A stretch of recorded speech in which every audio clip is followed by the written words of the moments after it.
Hi guys! Today, let's do one brand makeup look. The feature ko ngayon is Maybelline. So this will be in collaboration with Maybelline, guys, ha? They sent me these products and ang aking gagawin na look ngayon is for office since ang dami din naman nagre-request ng office makeup look, pang workplace in short. Para sa mga viewers ko na nagtatrabaho sa opisina, assuming na nagtatrabaho ko sa office, anong look ba yung gagawin ko? Alam niyo naman kasi ako, ang forte ko yung simple, yung pang everyday.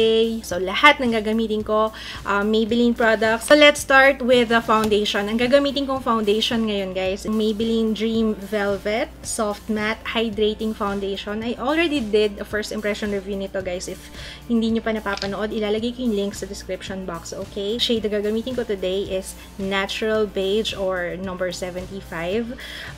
Yung before, ang ginamit ko, Sandy Beige, and maputi siya sa akin. Actually, iniisip ko nga nun, saktong-sakto siya sa skin tone ko. Pero nung in-apply ko sa face, maputi siya sa akin. So, yung darker na yung gagamitin ko ngayon. I will be applying yung Dream Velvet using the Dream Blender Foundation Blending Sponge. Meron silang promo ngayon, guys. So, if you buy 2 products from the Dream line, for example, Dream Velvet, Dream Satin, libre to. So, if you buy dalawang products from the Dream line. And balita ko sale ngayon sa Maybelline until January 31. May nag-comment nun sa post ko. So, ayan. So, ito yung sponge. Ang kita, no? Wait lang, babasahin natin, ha? Nabasa ko na yung sponge. Maybelline Dream Velvet Soft Matte Hydrating Foundation. Fresh, new, and flawless. Dream Velvet whips a fresh gel into velvet soft texture. Konti at the back of my hand. And then, gagamitin ko yung sponge. You know what? I-apply ko na lang siya on my face and then buff with the sponge.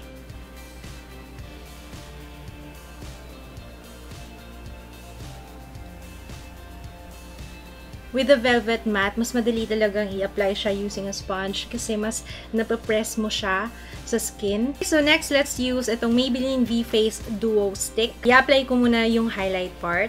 So ilalagay ko siya dito sa noo.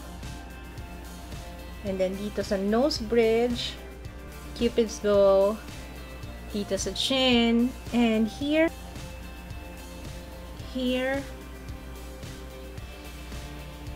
and then the contour part. Sobrang dali lang ito i-blend, guys, ha. Dito, kung saan ako nagko-contour, nose, and dito sa ilalim ng jaw. Using the sponge, biblend ko lang muna yung highlight part. Mas light kasi siya, so yan muna yung biblend ko. Kasi same sponge, yan din yung gagamitin ko later for the contour.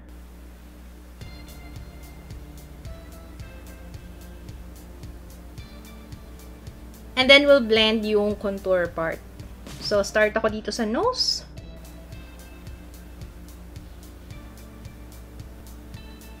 Kung wala kayo ng sponge blender, pwede naman yung fingertips lang. Ganyan-ganyan lang.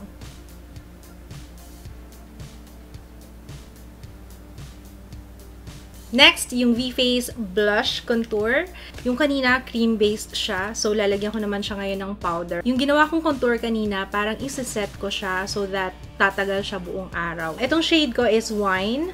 So, ito muna gagamitin ko, yung contour. Then, ipapatong ko siya dun sa kinontour ko kanina. So, very lightly lang. Since pang everyday lang naman to, eh alam niyo naman ako, kahit everyday nagko-contour. Kasi contour is life, girl!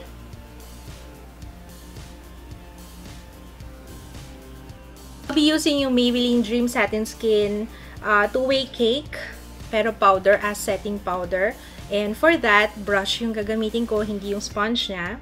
Ang shade ko dito is light. Sa areas ng face ko na alam kong ma-oily, like the T-zone. Kasama yung kilay. Kasi oily ako dyan sa part na yan. Kaya, yan. And then sa nose. Next is yung blush. Mas bet ko to na sama-sama silang lahat. So, paikot.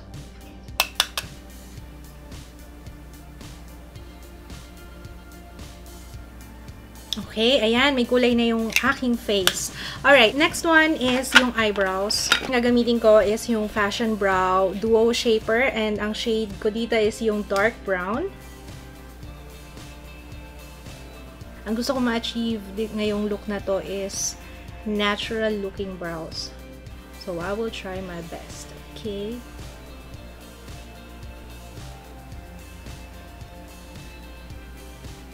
I will top it off with the powder na nasa kabilang dulo.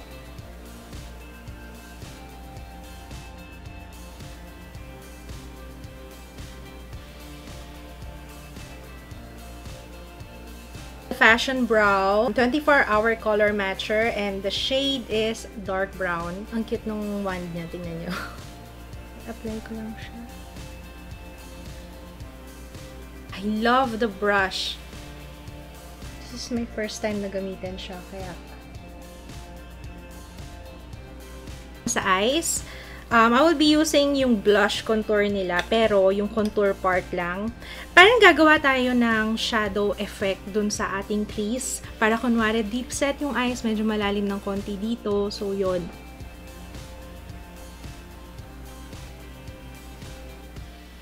Alright, so next, let's apply yung eyeliner. Yung favorite kong eyeliner from Maybelline. This is the best eyeliner. Hyper Sharp Power Black Liner. Okay, next is mascara, yung Hyper Curl. I've tried a lot of mascaras from Maybelline, pero ito yung pinaka-gustong-gusto ko, Hyper Curl. And this is waterproof.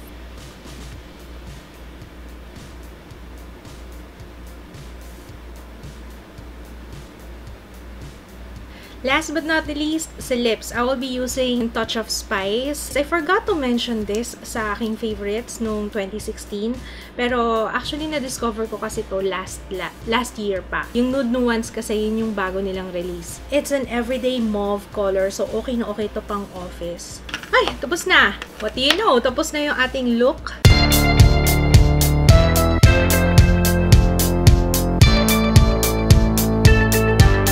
Ready na ba sa office? Okay guys, sana nagustuhan nyo tong look na to. Very simple, very easy. And don't forget to check out their Facebook page and follow them on Instagram. Yung link sa description box, pati yung Instagram. Available na sila sa Lazada. So sa mga naghahanap, kasi usually sa malls, di ba, parang hirap maghanap ng Maybelline, laging out of stock.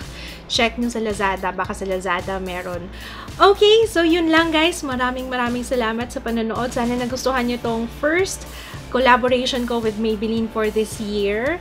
This is my work face makeup look. So kung nag-office ako, ito yung aking go-to look. Salamat sa panonood. Don't forget to thumbs up if you want more one brand makeup look. Thank you so much. See you again on my next video. Bye! Hi guys! Today, let's do, Hi guys! Ang hirap gumawa ng intro.